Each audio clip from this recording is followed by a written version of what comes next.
1984 was a year responsible for a multitude of well-known events. Many of these are still widely remembered and referenced today.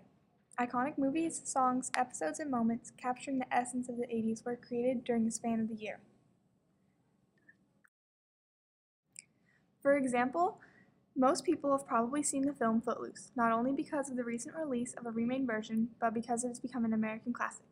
The original movie was released on February 17, 1984, starring Kevin Bacon, Laurie Singer, John Lithgow, Diane Weiss, and Chris Penn. Along with the movie, the song Footloose became a hit.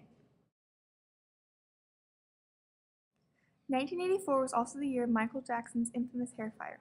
While performing for Pepsi, a fire broke out on stage, igniting Jackson's hair. Oblivious to this, he continued to dance until a friend tackled him and extinguished the flames. After, he was taken to a medical center to be treated for severe burns and resulting migraines. Instead of suing Pepsi, he asked they build a burn treatment facility at the medical center in which he was treated. Another event that happened was Marvin Gaye was shot by his father on April 1st after the two got in an argument. In 1984, on February 14th, the first successful simultaneous heart and liver transplant was done on 6-year-old Stormy Jones. Another big health accomplishment was on April 23rd when the Health and Human Services Secretary Margaret Heckler announced that an American scientist had discovered the probable cause of AIDS.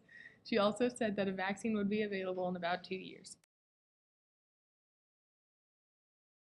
In other news, the Prime Minister of India, Indira Gandhi, was assassinated on the 31st of October, and on the night of December 2nd in Bhopal, India, over 500,000 people were exposed to methyl isoniate, a toxic chemical substance. An estimated total death was about 8,000 people died in the immediate tragedy.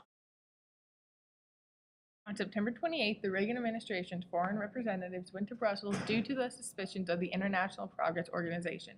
Juries presented their opinions, and foreign policy specialists accused the Reagan administration's foreign policy to be internationally illegal. In October, global warming was on an increase because of fossil fuels like coal and gasoline being burned. More carbon dioxide was being released into the Earth's atmosphere, making the Earth's climate change over the next century.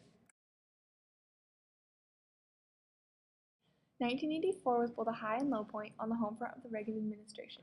On one hand, you had corporations flourishing with tax cuts, the public gaining confidence in their financial status, and much-needed law reforms. In fact, there hadn't been a reform of such magnitude since 1900.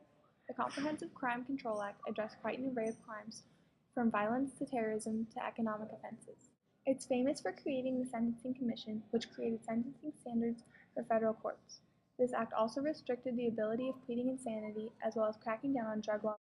On the other hand, however, you have the low point, the result of restricted government aid.